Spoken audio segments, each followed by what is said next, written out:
If you have cinnamon flavored products or cinnamon in your house, I recommend that you put those aside for a couple of months. Here's why. There's a lead contamination scandal that has happened coming out of Ecuador in cinnamon that was in baby food products that were designed for really toddlers, squeeze pouches of applesauce.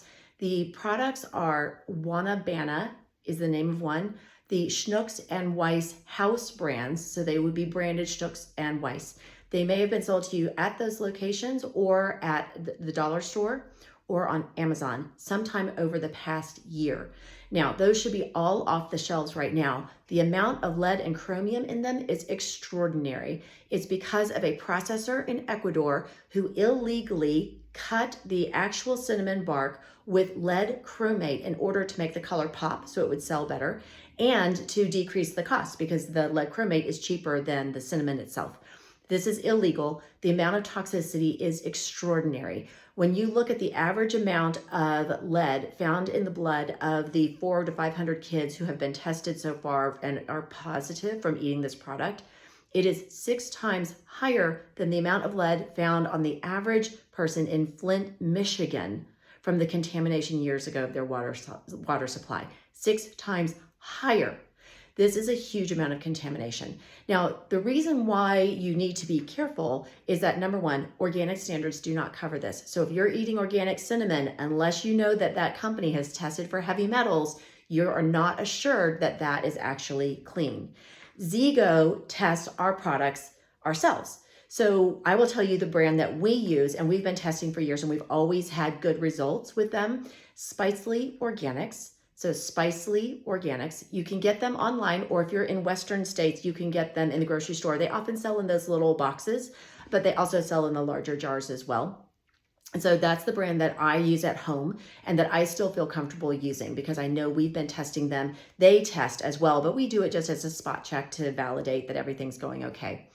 I would reach out to brands that you love. Tell them that you do not want any more of these exposés after the fact. You want them to be testing the way Zigo does so that you know that when you buy their product that it is safe for you to eat and for you to feed your children. That should be a basic right in our country, in the world, and it's crazy that it's not.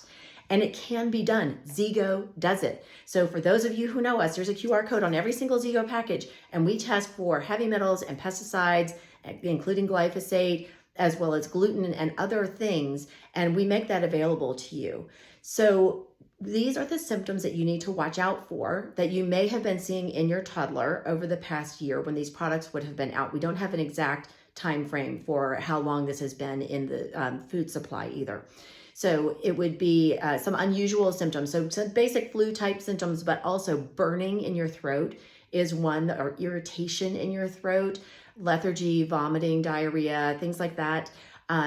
If your kid has been eating these at all, go to the doctor, get them tested, see if there's something that can be done. Lead is really hard to get out of your system, but check with your doctor right away. The person, or the name of the company in Ecuador is Carlos Aguilera. It is no longer operating. You may contact your cinnamon companies and find out where do they get their cinnamon from. Are they testing? Have a conversation with them about it. A lot of cinnamon comes from Vietnam. There's other places. This was a Sri Lankan cinnamon that came through Ecuador. So sometimes something is grown in one place and processed in another. So you might have Vietnamese cinnamon that's processed in another country. And you want to make sure that they are doing that testing. Be careful of relying too much on the supply chain records because, for example, we buy pepitas, the little bitty pumpkin seeds without the shells.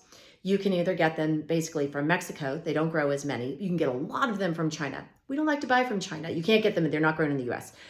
We don't like to buy them from China. There's a longer supply chain. They have heavy metal contamination issues in their soil and in their processing facilities. We would really rather buy from Mexican versions, but they're hard to get. Lately, they've been easier to get. Well, I found out why. So it turns out that some Mexican business people have figured out that they can import Chinese pepitas, rebrand them as Mexican, and import them without the tariffs that we've had on Chinese food for the past few years since the Trump administration. So there's a 25% tariff on any food that comes in from China to the US. Well, now they're going through Mexico re-stamping it as Mexican grown, which is illegal, and then bringing it into the US. So unless we have to have this supply chain transparency, Zigo is working really hard with another company called Snacktivist and a tech company called Vision, and we are going to be really excited to take this to the next level. We're going to be announcing it just in the next few weeks. We want to provide you not just the data, but a comparison point so that you could scan our products and you could see, okay, Zigo, let me see what's going on with glyphosate. And you would not only see that we are under 10 parts per billion, you would be able to tell, like, is that a lot or a little? I don't know. Well, we can tell you, well, the average conventional oats has 630 parts per billion of glyphosate in it. So then you know, oh, okay, this really is different. So we would love to get your feedback on that interface because we want to make it as helpful to you as possible. So please DM us on Instagram. We are at Zigo Foods, and let us know that if you would like to be a part of that screening process. We'll send you a few visuals to look at, and you can just make your comments, send them back. That would be so helpful for us. Follow us, follow what we're doing. Let's do this together. This is a consumer revolution that we have got to force onto the food industry. So let's light this on fire. Let's not have any more of these exposés be the way that we find out that the food that we were giving our little children was poisoning them. It's simply not acceptable. And you and I have to change the system together because the system is not going to change itself. So let's do it. Let's get involved. Let's work together. Follow us. Tell your friends to follow us. And we are excited about the future because we are going to turn this around really quickly. Let me know if you have any questions.